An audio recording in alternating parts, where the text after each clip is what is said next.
Hari ni kita boleh tengok di Dewan Rakyat bagaimana PMX betul-betul melenting kepada Hulu Terengganu sebab mengungkit perkara-perkara yang sedang dalam siasatan. Nak suruh buat apa lagi?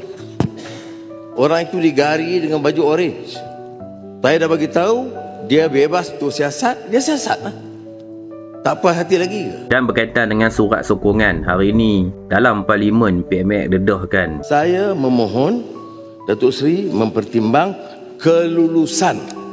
Ini tidak boleh menyalahi peraturan. Ada satu lagi surat.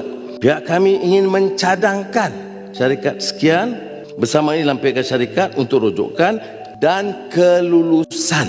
Satu dari Kelantan, satu dari Terengganu. Itu baru betul. Sebagai ahli parlimen, apa-apa tuduhan buatlah di parlimen. Barulah gentleman nama dia. Baik, hangpa tahu tak, zaman Bamat Sabu pegang Kementerian Pertanian ni, ekspor nanah Malaysia meletup gila-gila punya. Industri nanah kita naik luar biasa, bukan cakap kosong punya ni. Dalam 6 bulan sahaja, Januari sampai Oktober 2024, ekspor nanah kita naik lebih 100%. Daripada 800 kontena naik ke 1727 kontena. Dunia lah ni duk cari nanah Malaysia. Ini hasil kerja Bang Mat dan juga tim kuatkan promosi luar negara.